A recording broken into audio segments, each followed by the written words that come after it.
Yeah, no way, dude. The guitar for me is like it's my blankie. It makes me feel relaxed, so I can speak. I can speak when I'm holding it. You know. Yeah. Yeah. Thank you so much for doing this and for being on here. Yes. After you got my name wrong too. Oh, that was actually I was writing a message to Andy Wood and I copy and pasted it. He's a legend. He's a really nice guy. I'm sure he'll jump at Yeah, to do stuff. he's doing it, but I was like, oh fuck, I sent Chris Andy. Yeah, but it's like typing is like a really it's a lot of work. You gotta really like do the copy paste change because I'm not gonna like say anything different. It's the same thing. But I meant to have you. You were the person I wanted. Excellent. So tell me stuff. Yeah. Well, I mean, the people watching this, most of them are guitar players. I'm assuming professionals. And the thing I find it amazingly inspirational about what you're doing. You have amassed this incredible channel, this incredible following of people who from all over the world watch what you do. I just want to know how you started. The start. How this whole thing came to be. The start was watching bad YouTube lessons. And I was with my friend who's like a motivational speaker, and now he's this like pickup artist, life coach extraordinaire, probably a millionaire now. I was living with this guy. We're watching these YouTube videos. I'm like, man, I could do so much better job than these guys. And he's like, looked at me and he's like, well then, why don't you? I think I was watching someone playing Holy Wars by Megadeth, and they're going, oh yeah, it's something like this. I'm like, don't tell me something like this. Tell me exactly what it is. And then I was like, all right, fine. I'm going to slow it down and figure it out note for note and start teaching stuff. But the first year was a train wreck. Like, really? How so? I look myself in front of a camera and I'm like, hey guys, like, today, okay, so it's kind of like the reality of sitting in front of a camera and being like, there's an audience on the other side and I'm not some weirdo in a room talking to himself and a machine. It took me a year to get over that and to get actually on camera. You mean like the actual like physical presentation and confidence? It's just weird talking to yourself. It's just weird, like, and actually having some charisma on camera and not being like so caught up in my own head about I'm some weirdo in a room talking to myself. Well, what helped you with that? I guess like it just started to get fun.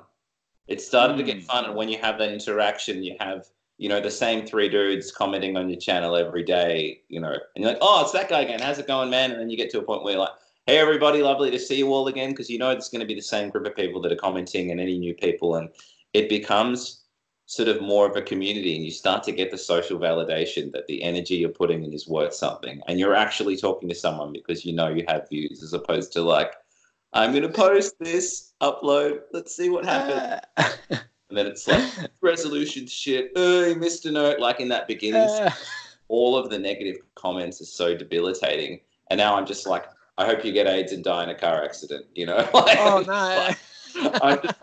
I've seen some of the stuff that Marbin does. I mean, in the early stages, it's like, it goes from being like, oh, this is my art, how dare you, to like, I'm going to fuck this guy up. Like, I'm going to have fun with this. Strike backs are.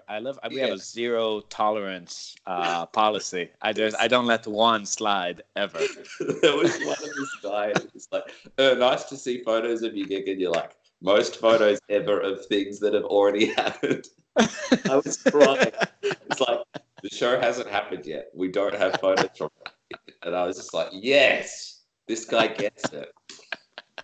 That's awesome. So what's the scene like in Australia? Are you doing a lot of gigging, or is it mostly teaching now for you? Well, I took a couple of years off because I've been in a couple of bands, and I think band breakups are as bad as being in a relationship, except sometimes it's like 4 times over, because you've got 4 people that you're like, I love you, let's talk every day, let's build our dreams together, let's create all these beautiful moments of music together, and you're like, I don't want to see any of you ever again. Or if you have like a really bad breakup, you're like, I'm not ready to love again.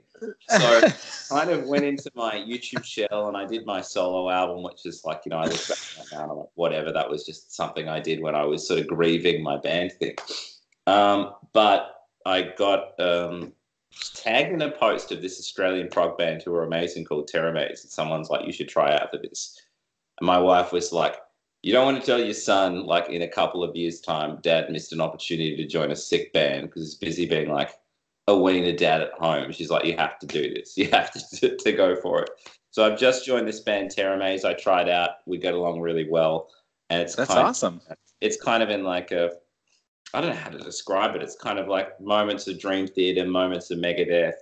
Some of it's kind of coming from a really melodic place like this. Some of it's like, I don't know how to describe it.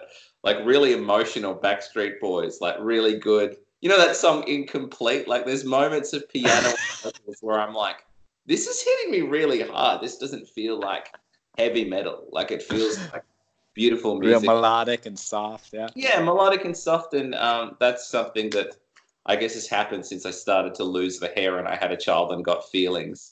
When you're a 19-year-old metalhead and like every guitar you play is like gunmetal grey and like every like riff's like, you know, you don't need to feel things. You just need to be angry and make sure that the distortion's on properly. Are you less angry? Oh, I'm so much less angry. Like I was watching Cars the other day with my son and I cried in the middle of this film about cars with faces on it. So I'm just like, who am I? That's pretty soft. That's pretty soft. It's so soft. So you think the hair had something to do with it? Were you angry about having hair or something? Maybe. I just think it's like you have all this like testosterone, and you remember that Britney Spears song, "I'm Not a Girl, Not Yet a Woman." I was going through that, but in like man phase. I love that the references are Britney Spears and Backstreet Boys. Yeah, they're like wearing a chain. I'm a 90s child, so it's just kind of that thing. It's like I'm fighting myself. I've got this, I've got these hands that move fast, and people tell me that I'm really good at this thing, and I pretend that I don't care. But whatever, I'm really good. Who cares? You kept kind of carrying that, and then sort of after I'd been in metal bands for so many years, I was like, these really loud noises and angry modes constantly are giving me anxiety. Like, I can't do this. I need to listen to Jeff Buckley and some Radiohead and just chill out for a little bit. And, tastes get a bit more eclectic. And then obviously, when I first saw you and I was starting to get into Django, I'm like, yes, like gypsy jazz. It was all me and my son would listen to after he was born, because he was a couple of months old, and when he was in the back seat, makes him bounce. Jolting to the swing stuff was absolutely perfect for him. So I was like, crap, like this music's amazing, and watching it give my son joy, who's I didn't even know if he was going to be a musician or enjoy music. There's this kid getting into swing. I was like, I really connected with that. And I have fond memories of like watching this thing that can barely breathe and talk, like sitting in the back seat of a guitar to go that kind of thing. And he's just like feeling it. Yeah. So that's wonderful.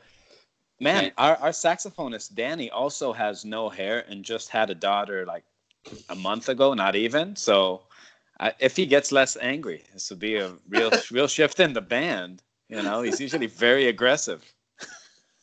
Just like uncompromised. Like, what's very aggressive to you in a band context? I haven't had that in so long. Oh, very aggressive. Oh, it's constant. Like we just went to in shows. I'm in charge of a thing we call story time, which is just the microphone rant, and I just tell the story of how we named the song, and we let Dani do it one night. We thought it was funny, and we have a song called Alabama Sock Party. All of our songs are after like things that happened to us in real life, and this fan let us stay in his house, and we all got really high, and he like insisted on giving us socks. And he was like really aggressive to us when we were very high, and he's just basically hijacked us and put us in a room. But anyway, Dani was telling the story in front of a room full of people from his perspective. It's like the way the story came across was like us just shitting on our fan, just like, it's like this fucking idiot, and all the audience just like God damn, and we're all just standing on stage, just dying, laughing. So aggressive like that. So maybe now he's gonna like kick it down a notch. And Yeah. I never got on the microphone. It was just the, you know, that was my angry music. Well, let me jump back into like the YouTube thing. So they keep changing everything. I'm really a Facebook guy in terms of my platform, but how has it been riding this wave for you? I'm sure I heard like a lot of things changed with their copyright laws, with like all sorts of. I've only just sort of started to see some stuff with Rick Beato, and there's another guy I was looking at, Paul Davids or something. I can't remember. Mm-hmm. He's got two first names. Anyway, it's something like. And, you just have to have one. YouTube copyright. John Jeff. And I started looking. I was like, what's going on here? Because I posted a Hotel California video, and then it got taken down. And a couple of years later, I was like, all right, I'm going to put it up again, but I'm going to make sure no more of the original audio is on, because that's a rookie mistake. That's something you do when you start. I'm just going to play along to the song in the background with my guitar and my camera mic.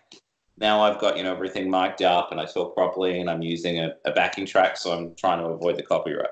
So I did it again with me playing along to a backing track.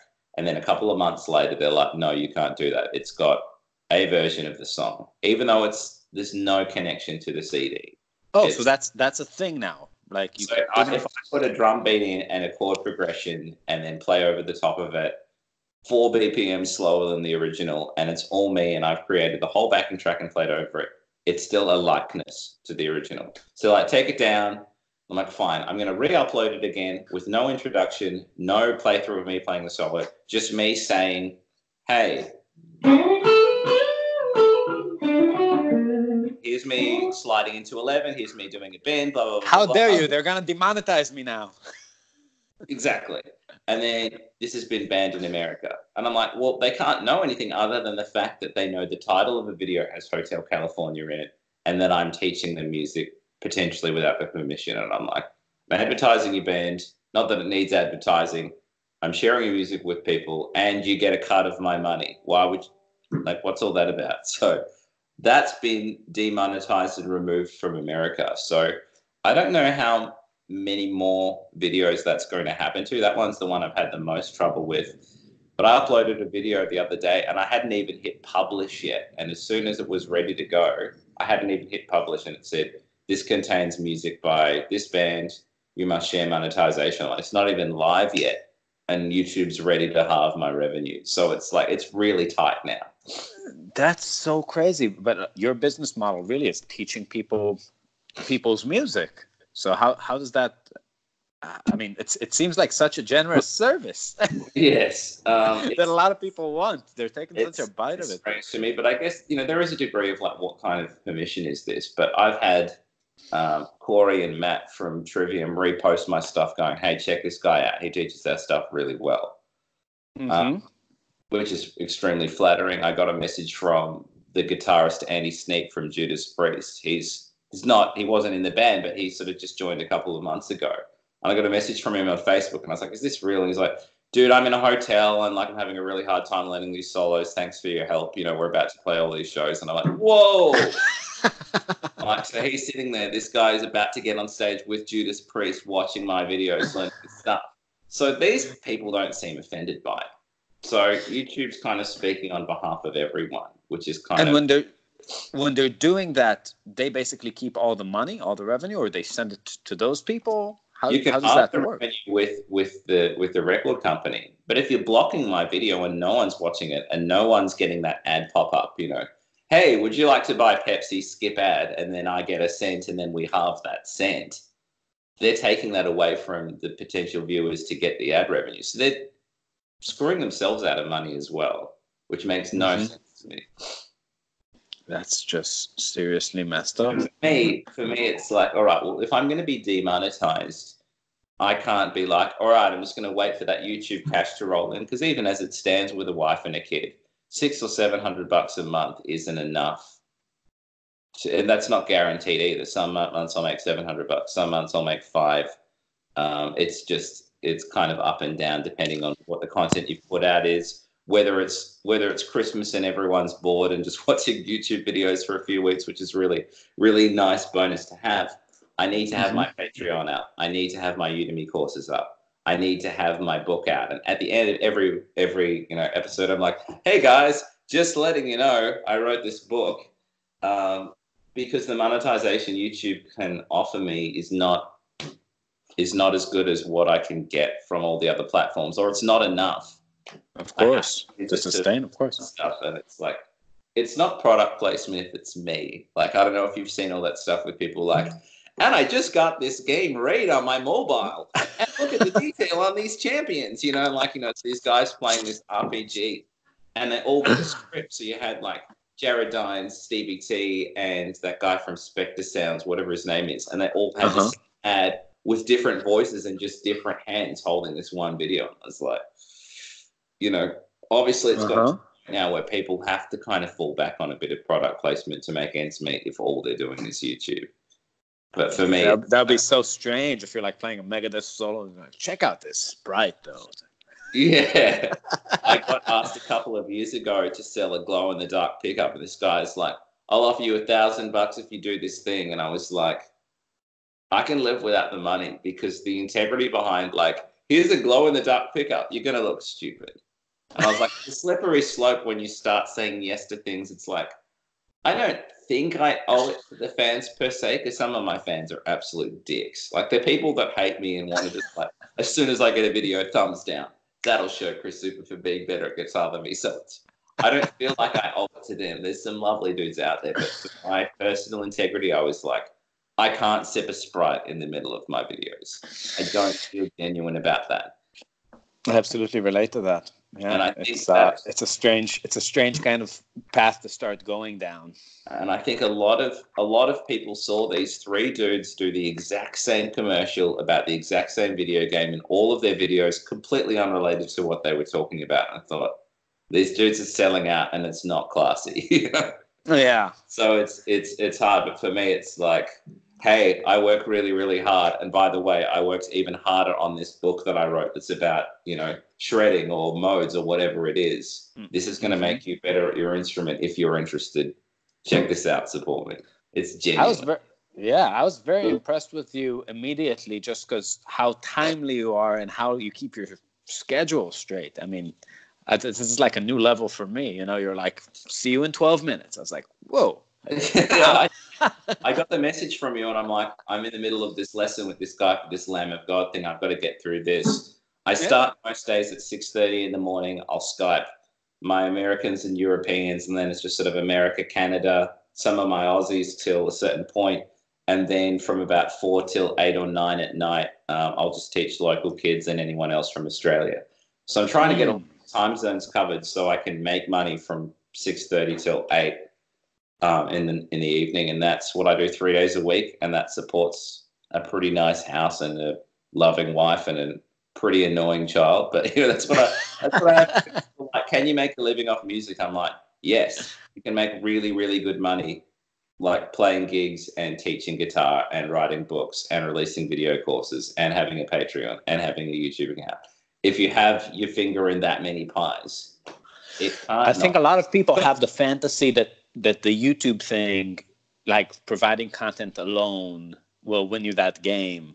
No, right? And was there like a time where viral? You have to be absolutely viral. You have to be someone like K-Mac, who's like just does hilarious things, like that video of him playing Green Day on an 8-string and he just goes boom, like 600,000 views for this stupid gag. If there's an ad in front of that dude's made a couple of grand off a video that might have taken him 50 minutes to put together and edit.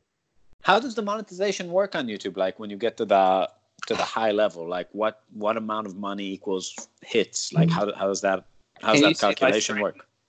Let me do something for you. I want to show you so I can answer this properly. Let's just quickly dive in. Let's have a look at my analytics. I'm giving you a peep into my life. Mm-hmm. So this might be in American dollars, and it might be, sometimes they're a little bit under. So it might say, 400, 500. Come on, do your stuff. Okay. Analytics is loading. Okay, so at the moment, it thinks I'm going to make $341 this month. It might be probably more like 500, but it'll say top videos. This is what you got, and it might be able to tell me how much money I've made on each video. Oh my Lord! So this sort of will tell you, you know, what's getting you the most views and that kind of thing. 300,000 views for where's the monetization? I'm trying to find it. Almost 3 million impressions. Yeah. So look, you just saw that I'm only making like $300 to $400 this month. So Yeah. I'm just wondering where they've changed the stupid monetization. There we go. No, helping. This is not helping. Videos. This might. No, this is great insight, dude. I admire your openness and honesty. Okay. Here we go. So this will say.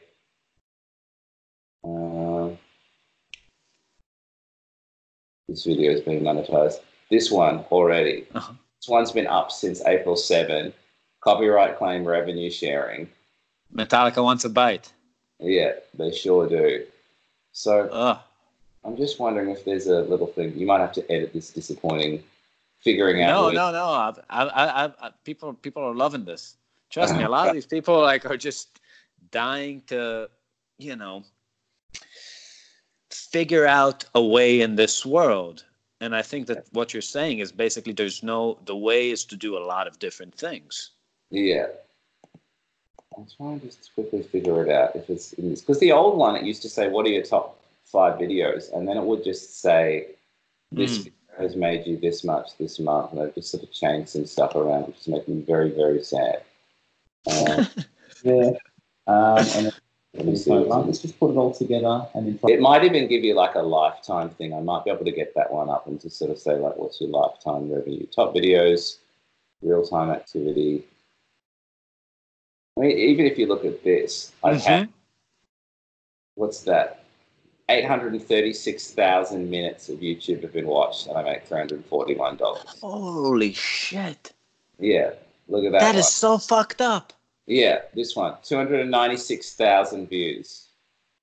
Dude, that's like a country. Yeah, exactly. So if you look at it that way, I mean, it's to me, that's kind of a good way of looking at it. It's going, all right, well, how much is this actually? How much for creating? View gender. I thought gender doesn't exist. No, completely fluid. How dare they? Australia, it's like it's starting to get a lot more SJW. It's not too bad, but let me figure this out. Where is it? Because on just far away, it's going to catch. It'll just tell you like what the total amount of money you've made from a video is so far. Well, as somebody who's got all this reach and is really making it work, to the capacity that you do, what would you say the recipe is for successful kinds of videos other than shit people? If you were to give advice to an aspiring guitar guy, what are the things that make people like videos in your mind? You have to find the balance between like what's going to keep you amused. Like, I might really like an In Flames song, or I might really like an obscure band, but it's like you have to know when you're doing these things that only a few people are going to like it. So it's like I don't particularly like Avenged Sevenfold, but I know that's going to get views. And I think people like how thorough I am with teaching it. So it's like there's a really, really stupid hard bit in the middle of it. Don't teach the easy bit and then go, oh, it's kind of something like this. I don't know. People are going to watch your video and be like, I come to that guy because he's figured that dumb part out note for note. You know what I mean? So it's like, that's kind of one of the ways that I guess I've kind of been able to capitalize, because a lot of people just give up on the hard stuff or don't have the ear or don't have the patience to do what I've done. Or the ability. Well, there's that as well. My OCD's gotten pretty bad in the last, couple of years. I think I've just found something. Oh. There we go. Oh. California. 6,000 views, $25. Killer Queen, 5,000 views, $5. Wow. Souls, 3,000 views, $1.25. Wow. That is pretty outrageous. Yeah. So you're really like, for me to be able to make like a legitimate amount of money on something, like, that's what I'm saying is when these guys get views that are like 600,000, that guy's probably made $2,500 off his video of just him playing a stupid thing. Those numbers, dude. Yeah, this is something that you really need to see. So when people are like, oh, you've got 130,000 subscribers and like, this is what's going on and blah, blah, blah, blah. I'm like, no, it's not enough. You need to have your finger in different pies because every couple of years YouTube goes, you know what? We're going to take more of your advertising revenue. So how much was the decrease over time? Like, what was your income like a couple of years ago? Well, let me just think about this. I can remember when I first met my wife and we were dating, and I think it was like January of 2014, I was making about $300 a month. And I was making about $300 a month about 6 months ago until I started going through every one of my videos. This is the thing that increased my revenue by like $200-300 a month, is going, all right, here's a Megadeth solo. Here's the first 4 bars, ad break. Here's the 5th to 8th bars, ad break. And I put in little ad breaks, put in like 2 or 3 a video. And then that was how I kind of increased the revenue, because people are like, boring 4-second ad, skip. That's like, at least if someone watches that from start to finish, I might get 13 cents instead of 4. Wow, that's how it that works, was just huh? something that I had to do. It's a pain in the ass. And I was talking to Jens Larsen and Ben Eller about it. And I just said, look, if you guys can be bothered, go do this, because we're getting screwed at the moment. Put aside a couple of hours a day until, I had 500 videos. Not all of them I had the option to do it on. But I did, 50 a day for 10 days. And then eventually I was looking at my revenue and I was like, thank God it's increasing. Like, it's so hard work. And the flip coin of that, though, is probably your Skype students. I'm assuming that's how you got in touch with tons of people who study with you. This is the thing, is like, I can't say, well, I only get this much revenue from YouTube and Patreon and all of that. Like, literally 60%, maybe more of my income is people who found me through Skype lessons. Mm-hmm. And they pay very well, and there's a lot of them. So, and that's all 100% YouTube. So, and I think that's the real lesson here, that a lot of this stuff is not going to be your bread and butter in terms of you put out a video and you can retire, but it's going to be your lifeline into the people that care about what you do and want to hear what you have to say, so they can become people who one day put stuff online and then find people that care about what they have. Yeah. It's a loop. You guys, like, you don't want to just be like, yay, we got a couple of views for us jamming out this cool song. It's like, you want that to end with people buying the frickin' CD. You don't want to get 4 cents for the video at the start. You want to get $20 for that video because they bought the CD and they love the music. Like, our model is totally different, because for us, we tour between 250 days a year. So we do everything free. And then we have, our whole thing is come to the show. That's where we get paid. Come to the show, pay for a ticket, get your CD. We only want money that way. So that's our shtick. I mean, I got Skype students from just putting the stuff too, and people reached out, and that's been real nice. But for us, the whole idea was, we're feeding the band's going to pay the bills. Nothing, but it's a different model, and I think for a lot of people don't want to tour. I mean, you probably, I would guess, if somebody told you have to go on the road for 250 days a year, it would probably be problematic, right? Now that I've got a kid, I mean, that's the thing, is because I had that like epic band breakup. I was like, I just need to shortly after me and my wife got together, and then the band was like, we're going to go to America in a month. We're going to move there. So this is what I was told. Oh, move. Speaking to our manager, we're going to move to America. And I'm like, my girlfriend's mum's just died, and I think I should help her plan the funeral instead of be like, I'm going to go tour. Like, kind of like, it was a massive crossroads between like, there's this girl I think I'm going to marry.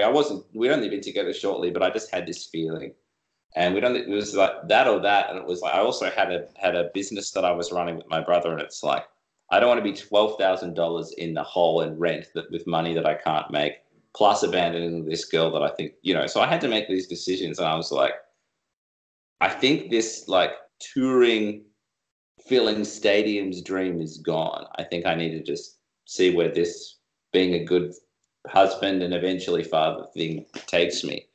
But, in a Gwyneth Paltrow sliding doors reality where something different happens, maybe I would be still on that tour train, because I love playing to people and it gets me out of my very introverted bubble. Because what happened with the band? The band went on without me. They ended up replacing me with the guitarist from Static X, which is pretty crazy. And then the singer and the bass player were married. They got divorced, and she came back here, and we reconnected as friends, and we started working on her solo album. And now me and her are like better friends than we were when we were in a band together. So I'm actually helping. Her name's Crystal Ignite. If you guys want to check it out, she's got some stuff on Facebook. It's kind of it's very, very heavy, but it's melodic. We get the music she writes gets compared to Evanescence a lot, just because it's heavy music with female fronted vocals and that kind of thing. And we got so close. I got to be the best man at her wedding, and her new wedding. She married a lovely young lady now that it's legal in Australia. Yay, we're getting there. But yeah, so the band broke up, but she went solo, and I think it's going to be. So good. You didn't miss anything. I didn't miss anything, and I wonder, had I taken that path and not been able to work on my YouTube and not be able to write my books and not be able to be a father, like it's weird to think about that reality. So yeah, short answer to the question. Yes, it would be problematic to tour 250 days a year now that I've got kids. And I would say to people out there, don't have kids if you've got those dreams, because like, A, you're not going to want to do it, or B, your kid's going to like miss out on having a parent. You're going to get home and they're going to be like, hey, I can walk now and say 13-word sentences. What have you been up to? Like, you don't want to miss that. I shred marginally harder. Yeah. Get home and your like baby's got a ukulele just like shredding up a storm. Yeah. So that's so, man. Well, the intersections that we go through in life and the choices we make, it's pretty nuts, because you don't know what that thing would have been ahead of time. I'm sure you were extremely tempted to just hop on the bus and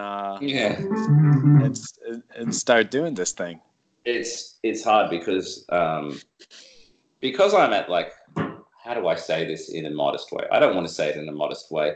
Say it in the way you want to say it. I've been told throughout my life that I am gifted and that I'm a very good guitarist. In every band every band I try out for, I'm like, I'm probably going to get in because I'm Chris Zoupa. Like, I'm pretty sure of myself when I have an instrument in my hand.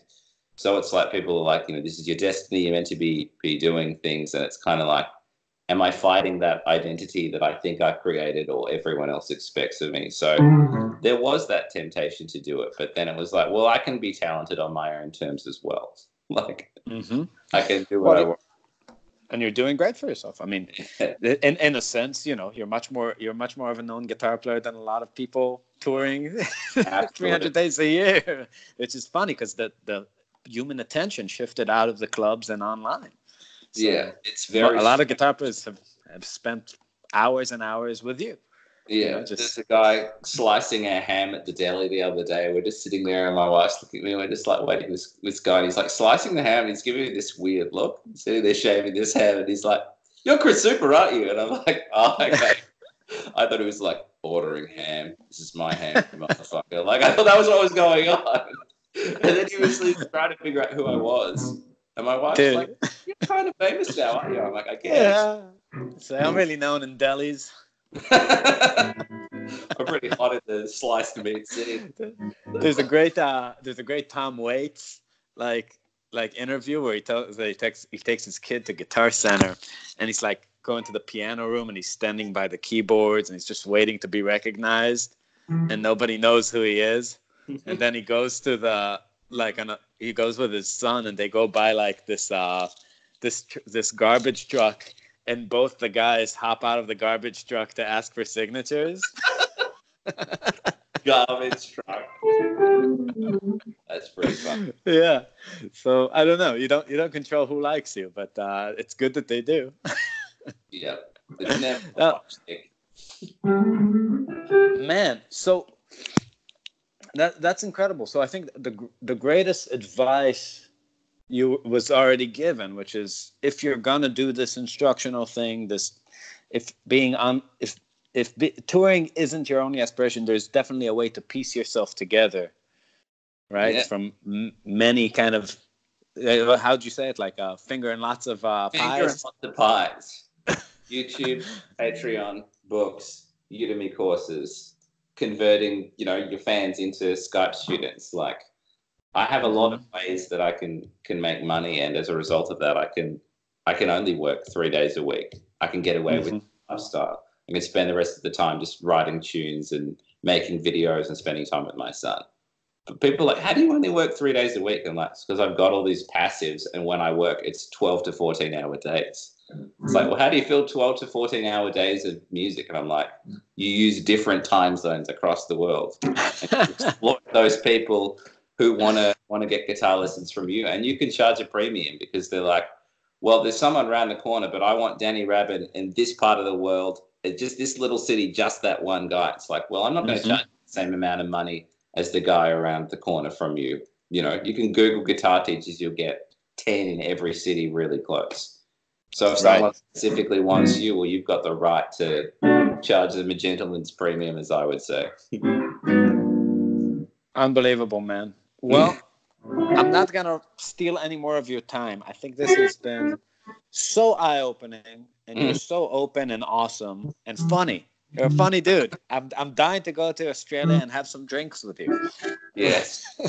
We need to make this a reality. We're just like, we're very just like easygoing. People tell me that all the time. And I'm just like, it must be this like, there's this American thing that I get from people is just like, you have to sort of be proper and like, have to have this rock star persona. It's just like, I cry watching cars and I eat cheese a lot. Like, we're all normal dudes. Yeah, I'm from Israel. I think, in the States, some people are awesome. Some people are really open, but there's a front. A lot of times, people take a while to kind of warm up. But yeah, you guys are awesome. I just had, that pedal show. Did you ever watch that? I think so. So Daniel from that pedal show, he's also Australian. He's the guy who built. So I had him on this thing that you're on right now a few days ago, and he built the G2, and he was also like just all smiles. So I'm starting to be racist and stereotype all Australians as being awesome and nice. I like that stereotype. It's good. Yeah. So far I'm 2 out of 2. So very dangerous spiders here. Dangerous spiders, dangerous snakes. So come with thick boots. I'll come with boots and some spray. Boots and spray. Well, if you want to chat in future, let me know, and we should definitely do another jamsies on the YouTube sometime. Yeah, I can. You put me on the exotic jam. I didn't know it was exotic like ahead of time. So next time I'm gonna dress more provocatively. I'll just dress like one of the bad guys from Aladdin with those like big fuck off. Yeah. You stole a loaf of bread. That'll be me. And That's we'll get awesome. people down off YouTube for being culturally insensitive. It'll be great. So, Chris, can you plug all your online stuff for people to check out? I've got 2 books out at the moment. They're just sitting right next to me. Ultimate Shred Machine and Rock Guitar Mode Mastery. These are sort of my babies that took me forever to get together. You will notice the front cover of this is me riding a unicorn, holding a guitar with lightning coming out of it. My wife thinks I have delusions of grandeur, and I'm yet to argue with her about that. So, I've got books out. I've got a couple of courses on Udemy if you guys want to check those out. Obviously, my YouTube channel, just look up Chris Zoupa. And, you'll be able to find anything else you want on chriszoupa.com as well. This is so great. Okay, well, thank you for your time. We love you very deeply and appreciate you. Take care, man. I will catch you soon. I'll talk to you soon. Bye. Bye-bye.